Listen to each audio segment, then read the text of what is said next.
Hi, everyone. Welcome to the Rails DevOps Q&A with thoughtbot's founder, Chad Pytel, and our CEO, our CTO, Joe Ferris. Thank you all for coming. We really appreciate it. I'm just going to briefly go over who thoughtbot is and what we do.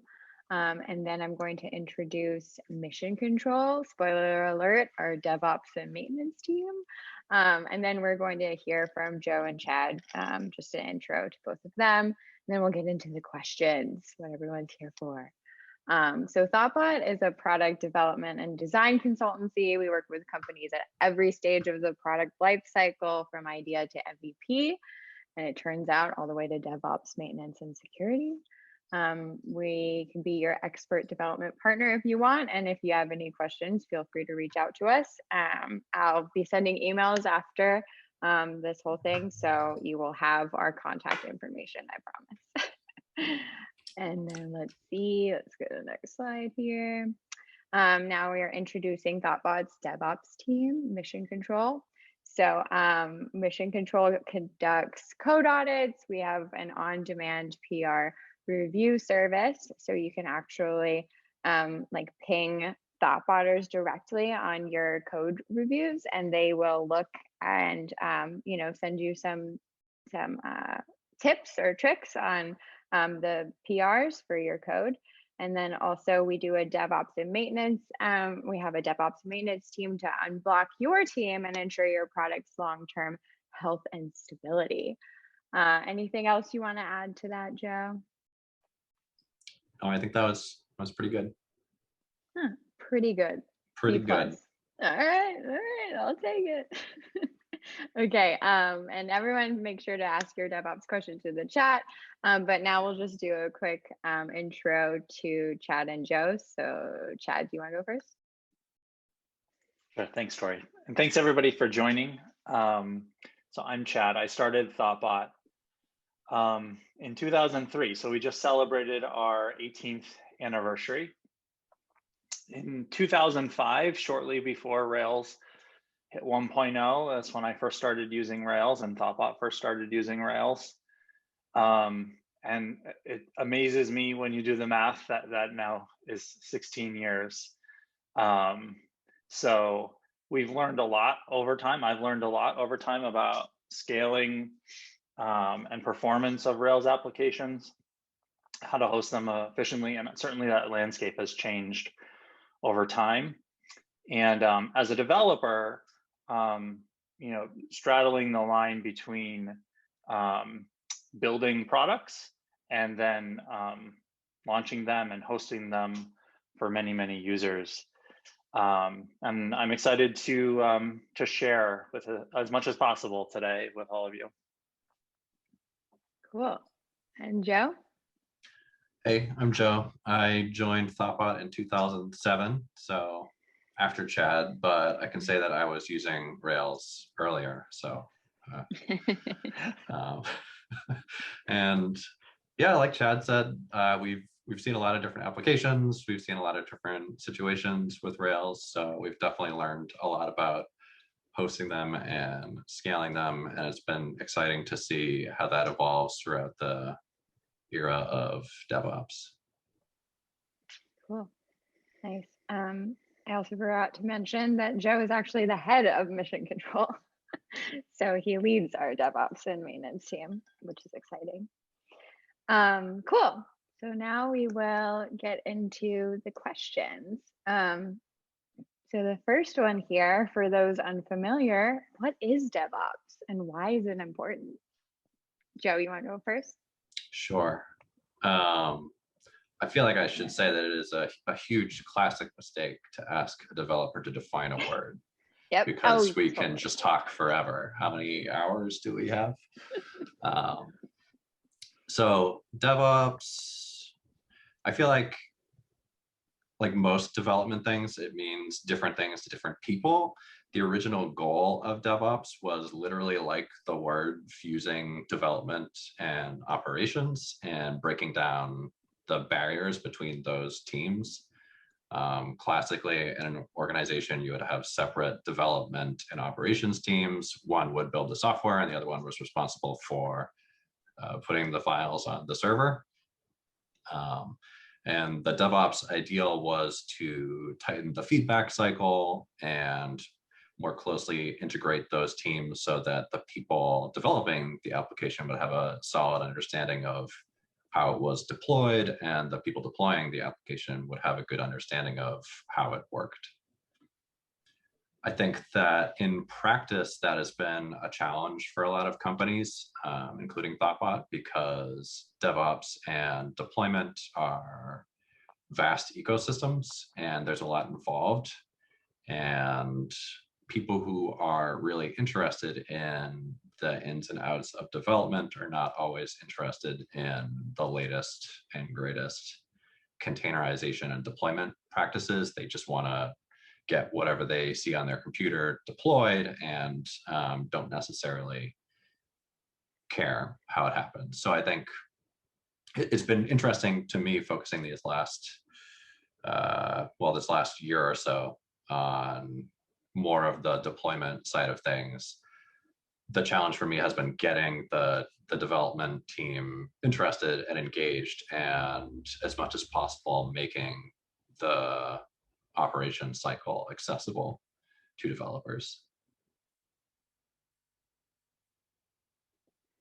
And building upon that, I would say that especially increasingly as you move up the sort of to more complex deployments, particularly ones in financial or health spaces, and they become more and more complex, it becomes harder and harder as an individual developer to really understand and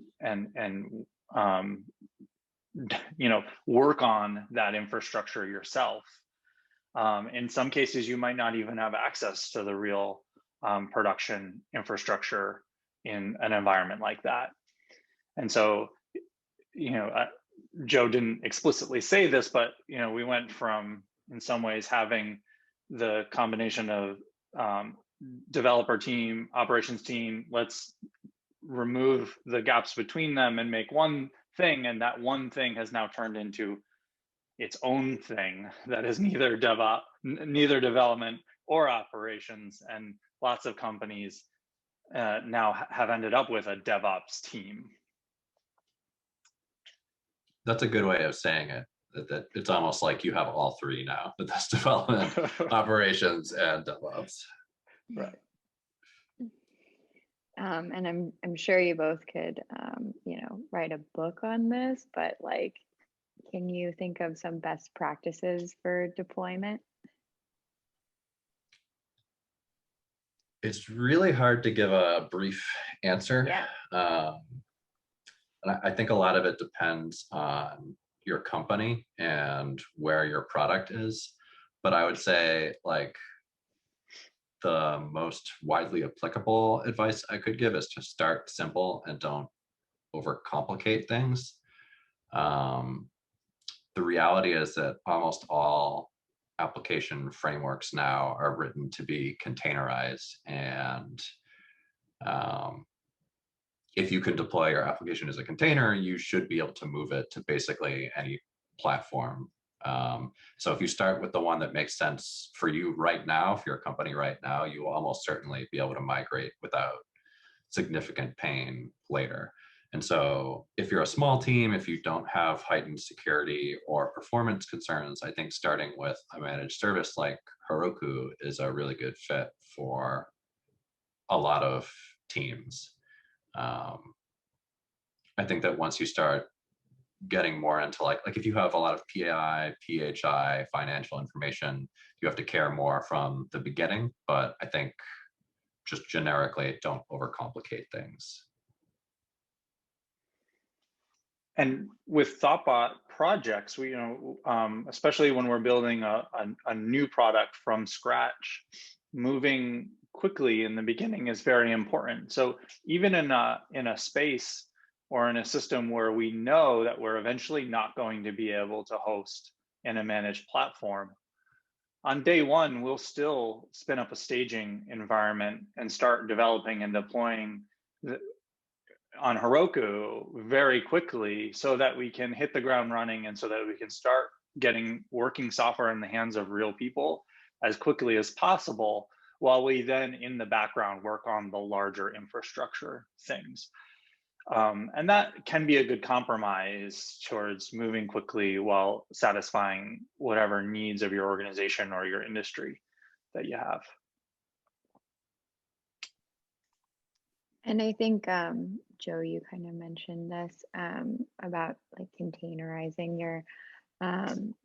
your product, but when does it make sense to containerize? I have not seen a recent situation where it doesn't make sense to containerize. And I think maybe some people don't realize that their applications are containerized. Unless you're deploying directly to a VM, you're almost certainly deploying to a platform built on containers. So that includes things like Heroku, ECS, Kubernetes, all of those things are container-based. And the container ecosystem has grown now beyond, like I think when people hear containers, they frequently think Docker, and the ecosystem is bigger than that now. So even if you're using something like build packs, whether it's Heroku build packs or the open source build pack efforts, you're still deploying to some kind of a container. So probably the briefest answer I could give to any of these questions is always. So Joe, one of the things that I think that we haven't necessarily standardized, or maybe if anything, we tend not to do it, which is many thoughtbot developers are not using Docker or containers for local development. And I think that's probably an important distinction of development and deployment. Containerization don't necessarily need to be the same, and you can still do that successfully, right? That's true. And it's interesting because that was an early goal that I saw often expressed in the early Docker era, was that development and test and production would all be roughly the same, which sounds really cool in theory. In practice, it turns out that you actually want your development server to work really differently. Like a lot of those early cycles in Docker were spent just repeatedly watching your system install dependencies over and over again, just so you could run one test. And people who do use Docker and development and test typically maintain separate containerized systems. Like even if they are containerizing their development cycles, they're not using the same containers that they would deploy to production, because the feedback cycle and the life cycle are just different. I think what containerization is good for is DevOps. So if you have a container that you're using to deploy to production, it's much easier to run something at least closer to what happens in production on your local machine. And so if you need to reproduce either a configuration issue or a performance issue, it'll be easier using a container that you can run locally and plug in some of the other missing production features versus trying to represent or reproduce the environment from a virtual machine, which those are more of a bespoke experience. Cool. So this might be a bit of a hot take, but what would you both say is the overall best DevOps tooling for a Rails app? I think it's going to change depending on your target platform for deployment. I would say you want to start by using the built-in tool for your cloud. So if you're deploying on Heroku, then leverage that platform and use Heroku's built-in build packs. If you're deploying to AWS, then start with what they have available.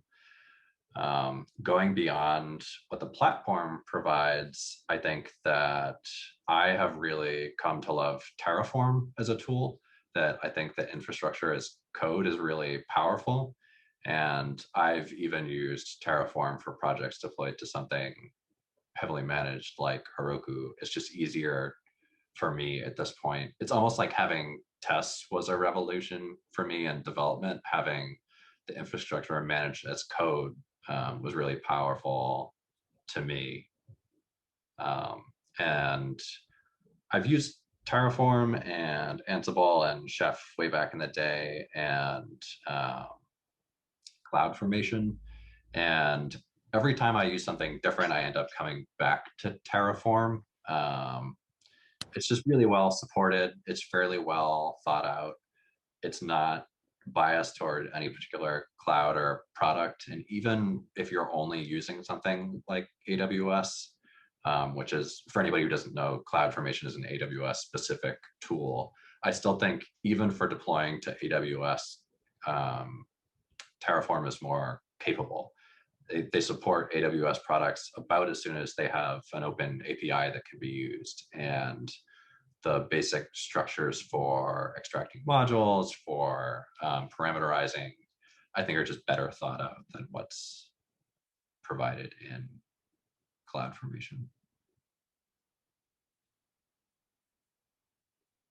And Joe, Terraform also, because, so even though specific cloud providers are different, you're able to, I think, reason about them and set things up in a way with Terraform where, like, at least you're coming from a common base of knowledge and a library of stuff that can be applied to the different clouds like Azure and AWS. Right. The actual code, the infrastructure code you write will be different for each cloud. It's not like you can take the modules you've written for AWS and reuse them on Azure, but at least the experience will carry over. And I was just talking about this. I don't know if this is one of our questions later, but I haven't done a lot of actual multi-cloud where you have some processes running on AWS and others running on Azure. And I think because that's uncommon, a lot of people think like, well, I don't need Terraform. But you almost certainly use some other providers that could be integrated. And so, for example, we use things like New Relic and Sentry on a lot of our projects, and Terraform has providers for those tools. And so you can create your AWS resources, create projects and Sentry and even API keys for New Relic, hook them up to your applications, and then have all the monitoring and alerting managed by that same infrastructure, which is really powerful. And so even if you're not doing like major multi-cloud workloads, you are probably using resources from more than one provider. And Terraform makes that fairly painless compared to like the alternative is to have CloudFormation for AWS and then a combination of shell scripts and automations for other providers. Cool. And so same question, except the most cost effective for a Rails app. Would you still recommend Terraform? Well, Terraform Terraform is free. It's open source. There is enterprise Terraform. I think in terms of cost effectiveness, it comes down a lot more to the to how you run workloads and how you run stateful services like databases. And so this would be much more of a like, do you use Heroku? Do you use AWS? Mm-hmm. If you use AWS, which of the 52 AWS services that came out this year are you going to use? And I think for a lot of teams starting out, Heroku is really cost effective, actually. It's very expensive for like each CPU and gigabyte of memory you get, but it is pretty approachable and it's well documented. And in terms of developer self-service for like frameworks like Rails, they've done a really good job. I think once you start to scale bigger, you probably want to go to a self-managed cloud option like AWS. but early on, using a managed solution is pretty cost effective in terms of like hosting costs versus developer DevOps costs. Yeah, it's really important to look at sort of the total cost of ownership, including everyone's time.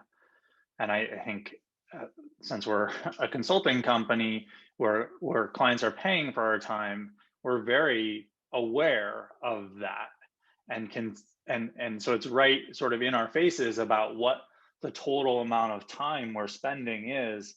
And that's part of why Heroku is such an important part of our tool set when we can host there, because it really does minimize the amount of time that needs to be spent getting the application up and running right away.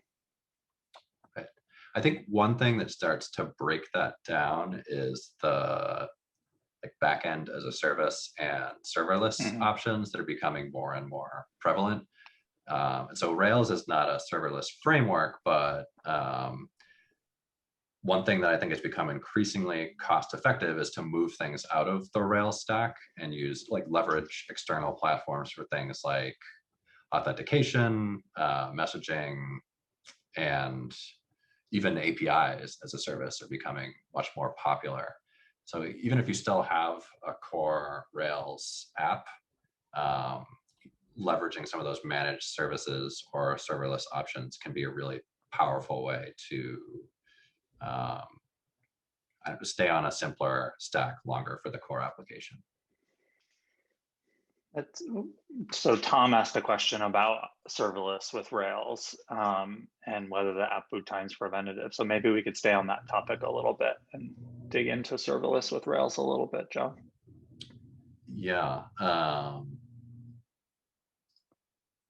Yeah, I mean, it's something, honestly, that we're still in the, I think, earlier era of exploration with, but I think not replacing Rails with serverless, but augmenting it. So when something is difficult to solve in Rails, like Rails has historically been very good at the tightly coupled database and user action and response type of applications. So things that are HTML driven or where the API is very tightly coupled to a user interface, Rails does a good job of. But even with the evolution of things like Sidekick, Rails still struggles with complex workflows and background jobs and asynchronous processing.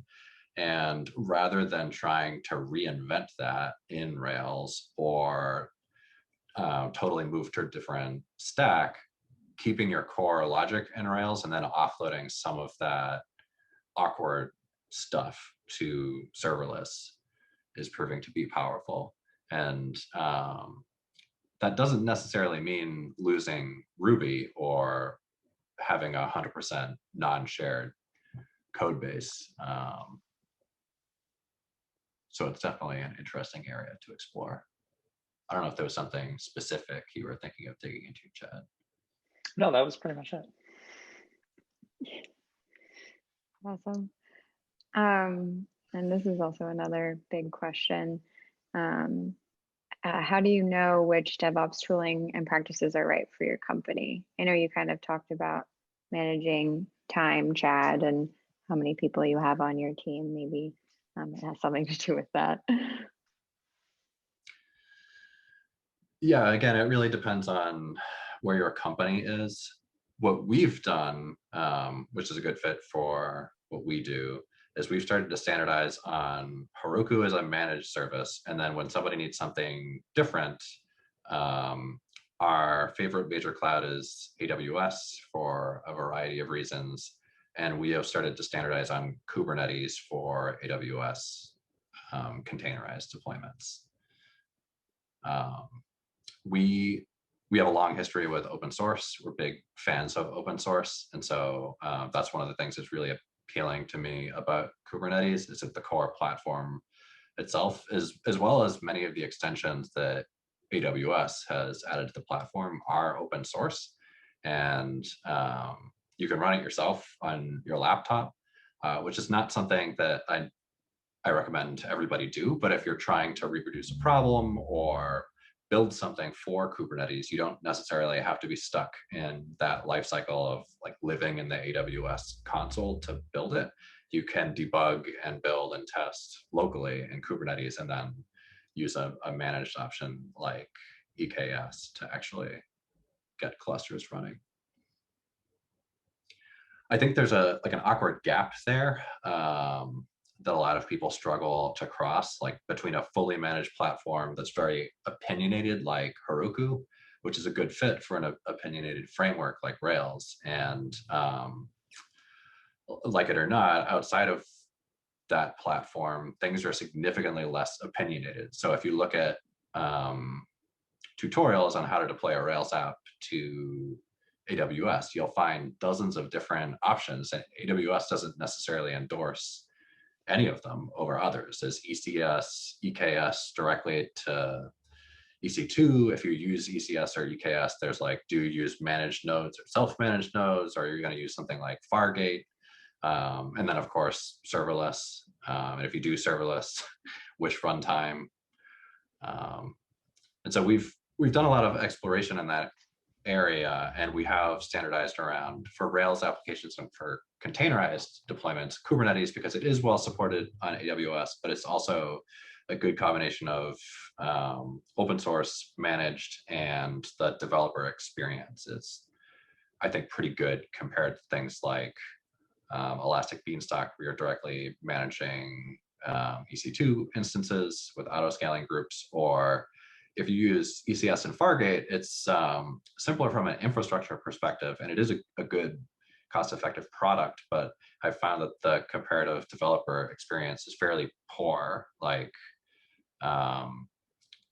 things that people come to expect from a platform like Heroku, like running a one-off task or getting a Rails console, are extremely difficult in that environment, but are well thought out in Kubernetes.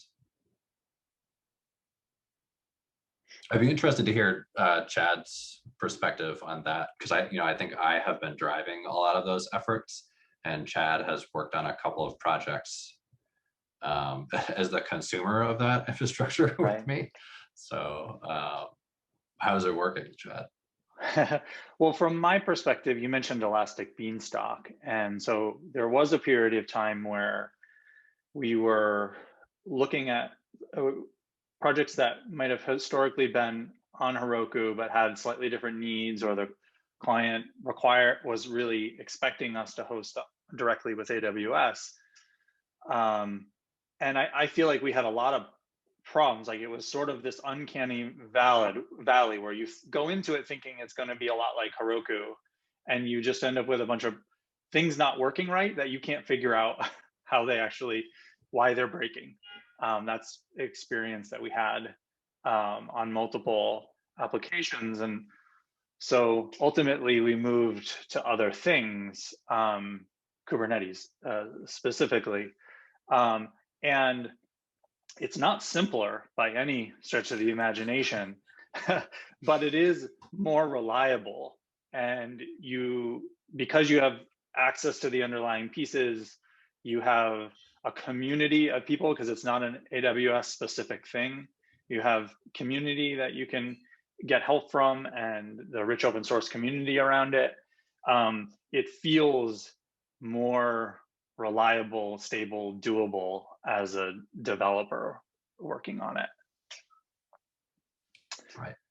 I think one of the other things I find really appealing about it is that when I've built out things in Elastic Beanstalk or ECS, it feels like a worse version of the same thing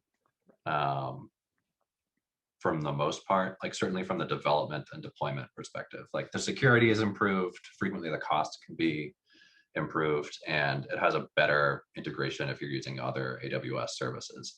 But the overall experience of like taking a Rails application, deploying it, debugging it, is going to be similar but worse on something like Elastic Beanstalk. Whereas once you cross the bridge and you get to something like Kubernetes, it actually opens a lot of doors. Like, it is more complex and there are new challenges to solve, but you start getting access to things like Istio and traffic shaping and really interesting auto scaling and monitoring solutions like Prometheus and Grafana that would be really difficult to integrate with an application on Heroku.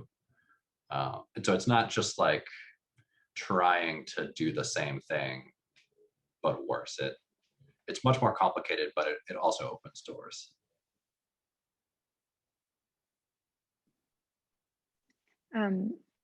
So we got a lot of questions about switching from Heroku to AWS. And one of them was about, like, at what point do you think it's best to make that switch? And also another question that we just got was, what does a migration engagement with thoughtbot look like? So maybe we can tackle those two questions. Sure. So I think there are a few things that would push somebody to potentially leave Heroku. The two big ones I look at are security and cost.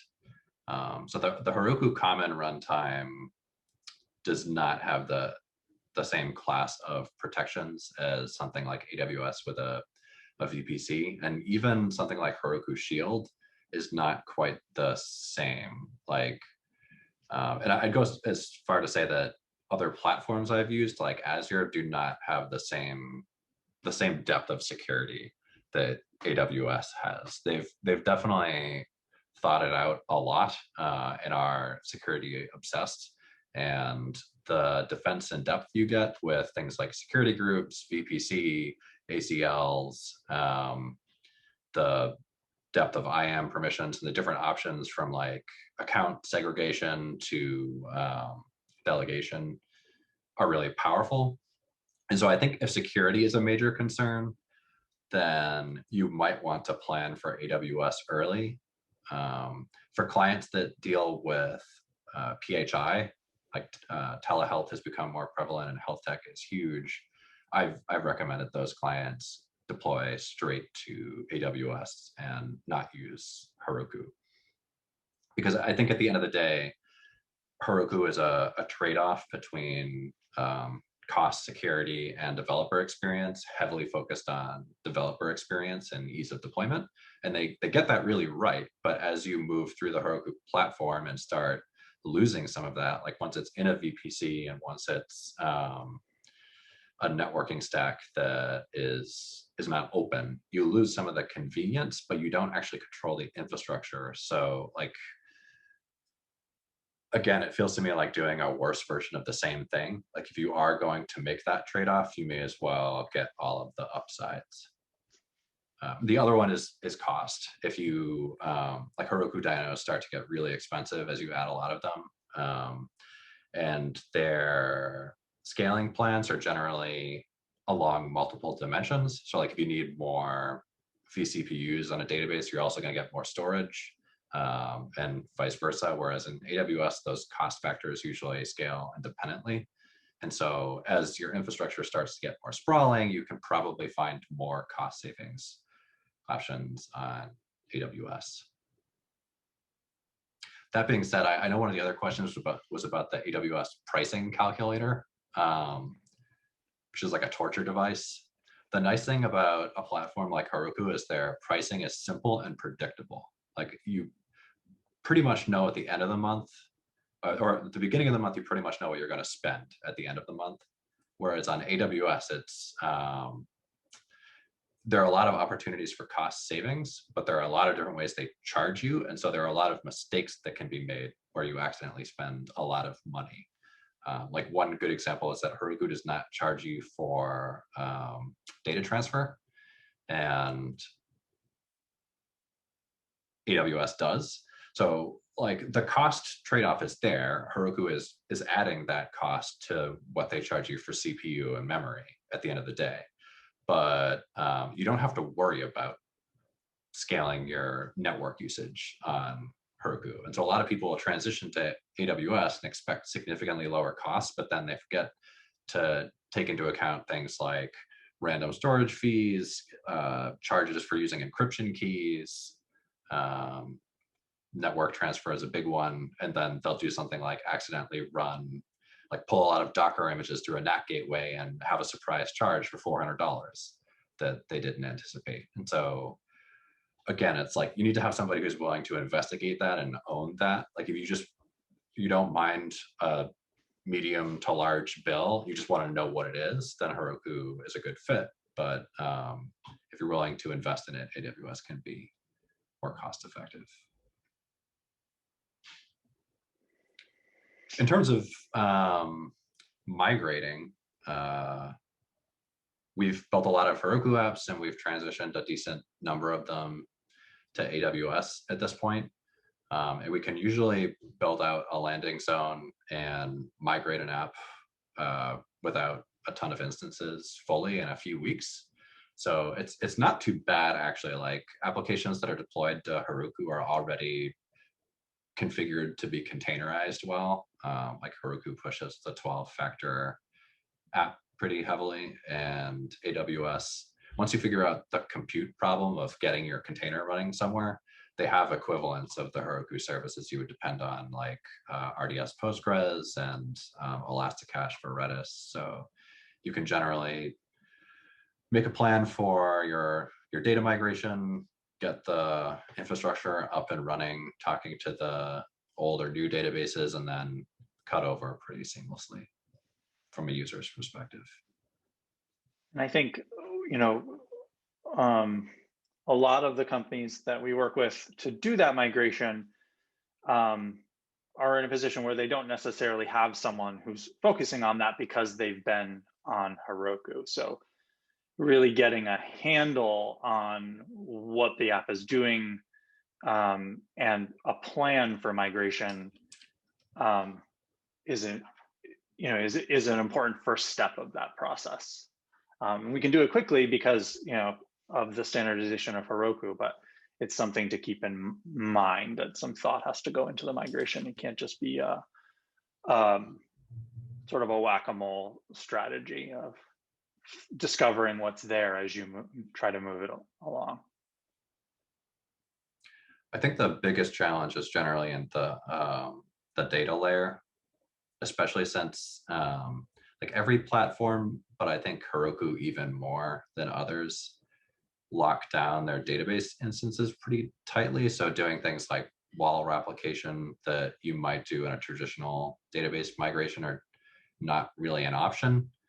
Like you can open support tickets and get a certain degree of replication to S3 buckets and things like that, but it's not it's not seamless. And so you have to plan for some downtime in most cases while you copy over the data. But otherwise, it's pretty straightforward. Like you can get the compute layer and all of the services up and running beforehand and have a pretty good one-to-one match. And then it's just a matter of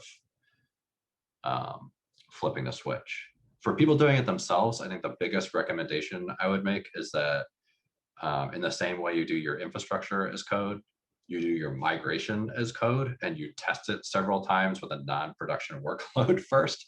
And so then, like even with a script, I will write a literal text script for myself, like first do this, disable this thing, run that thing. And then I automate as much of it as possible so that when it comes time to actually flip the app over, I don't get like a third way through and have, after 15 minutes of downtime realize like, oh, I'm not sure what to do. Like now I'm trying to debug this issue live while nobody can use the site.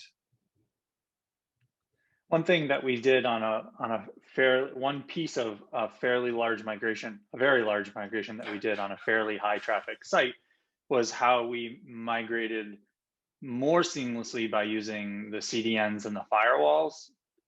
You talk about that, Joe, because I thought that was pretty cool. Yeah. One of the challenges that you'll face with cutover is at the, I talked about the data layer, but at the opposite side, at the last mile, is DNS. So people make DNS requests and it's going to resolve to, if you're on Heroku, usually the Heroku SSL endpoint. And so once you move your site to the new system, you need a way to make sure that your users actually go to the new system as well. And there are different ways of doing that, including forwarding traffic But one thing that made it really comfortable for me was putting something like CloudFront or Cloudflare in front, which will be your edge delivery service.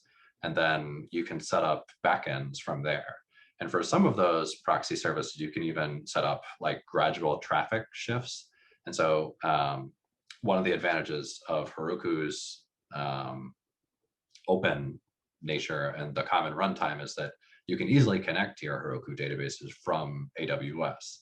And so you can do a gradual shift where you put a proxy in front of the application, the traffic goes from the proxy to Heroku, then you spin up your compute layer in AWS and have it talk to the Heroku databases, shift the proxy traffic from Heroku to the compute layer in AWS, and then finally do the data migration as a last step. And so that lets you do more of a gradual migration and test out some of the layers independently to figure out if, for example, your compute auto scaling is behaving well before you just flip the switch in a high traffic scenario. We were able to do some canary tests doing like 1% of traffic, then 10% of traffic, and then so on before we actually started putting production workloads through the new infrastructure, which was, we didn't end up finding any particular problems in this case, but it really helped inspire confidence and make people more comfortable on the big day.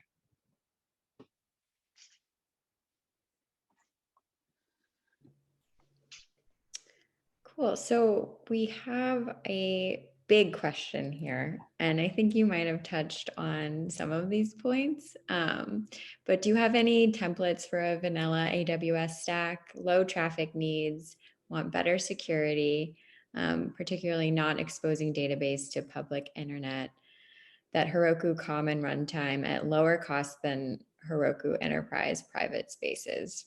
Something normal like Postgres RDS to production EC2 instances, load balancer, staging environment. What's a reasonable EC2 size to pick? ALB for load balancing, AWS secrets manager, or SSM parameter store for environment variables. I don't know. I feel like I should stop there. That's a lot of questions.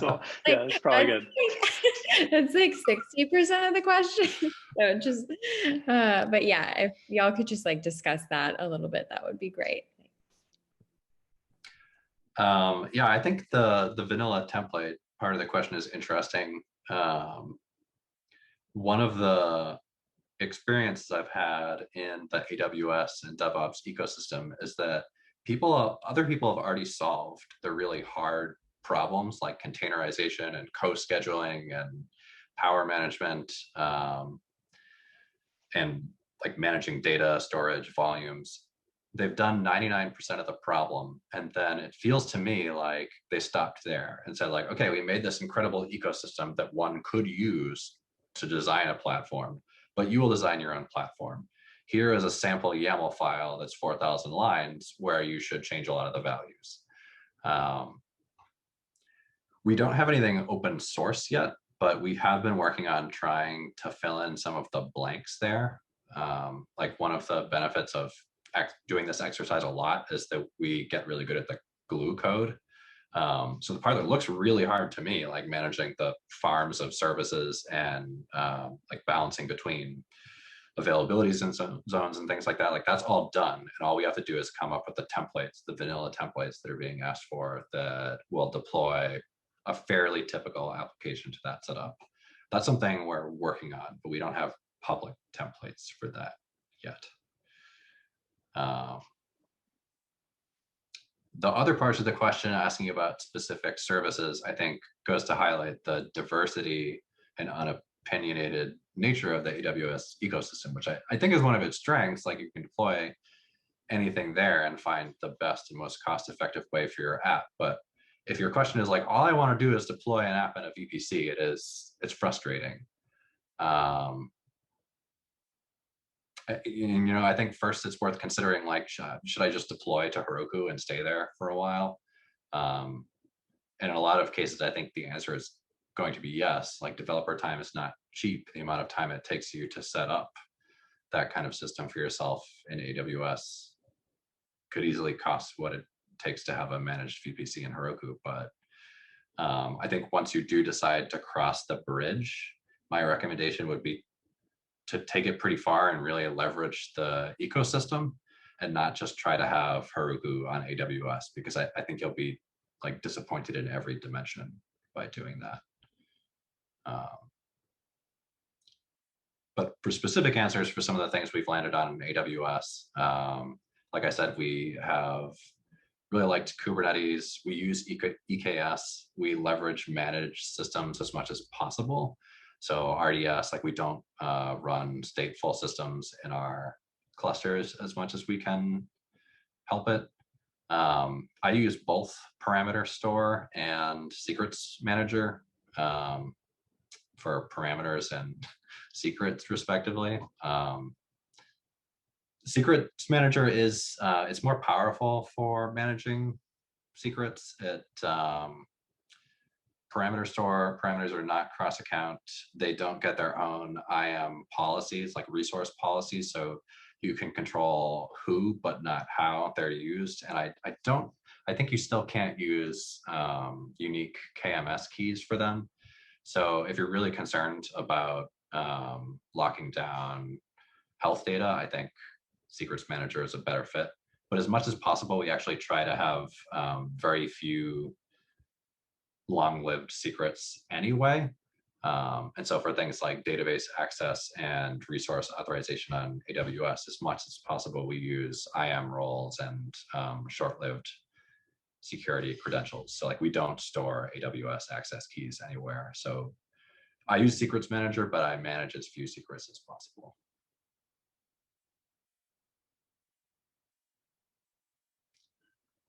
Do you have anything to add there, Chad? You know, we don't have anything announced to announce today, but like our goal as thoughtbot is to open source everything that we do. So I'm excited about the future of being able to take what we've done and share it with people. I just don't know how long it's going to be till we get to that point. You probably don't either. I think it's actually going to be pretty soon that we'll start having some things to show. So stay tuned. Oh, now I'm excited. Wow. Could have used that in the promotion, y'all. Come on. I will say one thing in terms of vanilla templates for Kubernetes. I did make a blog post where I embedded a gist that has like, I think a couple thousand lines of YAML in there, which is like you'll have to tweak it for your setup, but it does have some good examples of the common problems that seem like you shouldn't have to solve them for just specifically deploying a Rails application. But if you have a container already and you want to put it in a Kubernetes cluster, I think those templates are a decent starting place. You'll still have 20 other decisions to make, like what your CICD pipeline looks like and how you do template generation in CD, but at least you'll have starter templates to use. I think ultimately we are going to get to the point where we have that question answered, right? Like that this is the CICD pipeline that we're using. Because right now, just in all transparency, it's not the same on every project that we're working on because of various different constraints or things we want to try as we learn and those kinds of things. One thing that we have to contend with is also like our clients are the ones who are paying for this. And so if the client has certain constraints about what platforms or which credits or what salesperson they talk to and convince them that they need to be doing a certain thing, that can influence sometimes what we're able to do in terms of where something is deployed or what services we're using. And so that is the silver lining on that is we get exposure to a lot of different things. And so that can better inform our choices when we ultimately standardize. Yeah.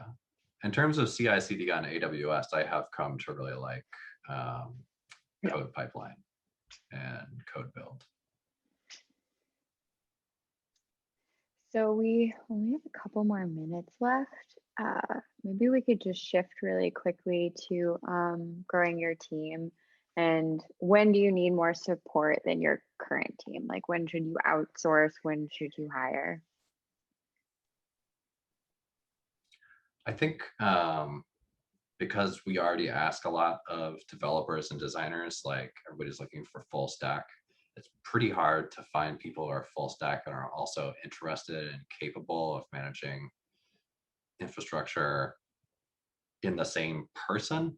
So I think unless you have a decent sized team where you can like kind of stagger those overlapping skill sets to get all of them, it makes sense for you to focus where your strengths are as a team and then leverage partners for the rest. So if you have a strong team or partner in front end and development and design, then I think that's a good sign that rather than trying to hire that in-house to begin with, it makes sense to at least start with a partner who will give you some of those templates. Like everybody has their own secret sauce, but they're all going to be good for the most part. And they'll answer some of those questions for you in terms of what services to use and help you with the migration so you don't make any big day one mistakes. And then as your team grows, as you're successful, you can continually reassess that. And good partners will be happy to help you with that phase and with, outgrowing the partner themselves. Like they want you to be successful. They want you, when the time is right, to hire your own VPE or CTO and start to take on some of those responsibilities.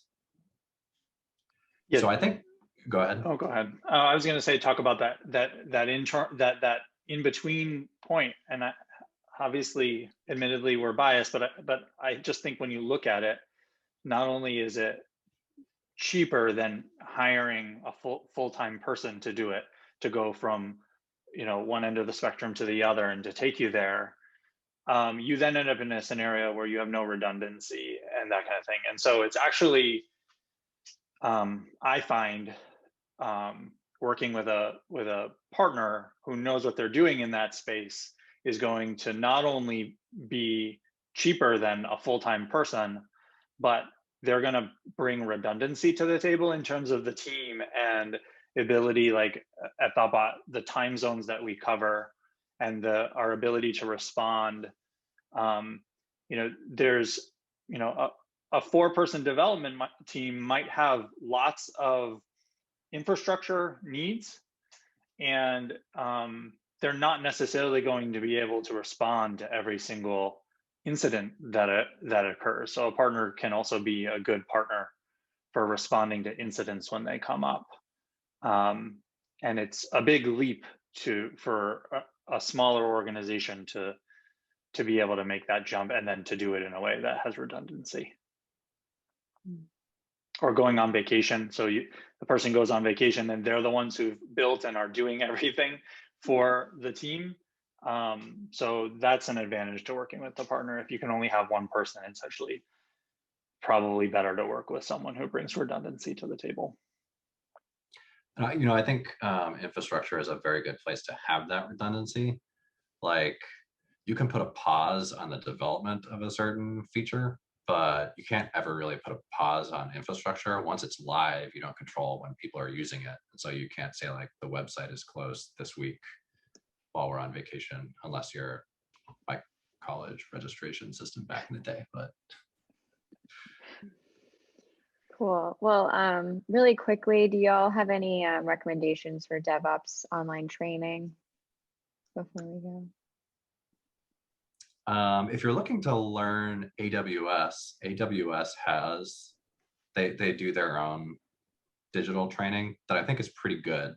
You have to either like or tolerate a heavy dose of Kool-Aid. Like they obviously think their platform is quite good and they're not shy about it in their trainings, but they do know their system well, and like it's in their interest to produce high quality training for their own platform. I always forget the URL. It's like aws.training or training.aws or something. Maybe that'd be a good thing to follow up with people afterwards. Not only that, but a few other resources that we've found that are good. Yeah, definitely. And Joe's blog post. Cool. Yeah. Well, thank you all so much for coming. This is great. If you have any questions, feel free to email me directly and we'll get you to the DevOps experts. But also we have a great mission control landing page that you can check out and learn more about our DevOps and maintenance team. But we'd be happy to help with your DevOps project if you want. So feel free to reach out to us. And thank you all so much for coming. Thanks, everybody. Yeah, have a great rest of your day.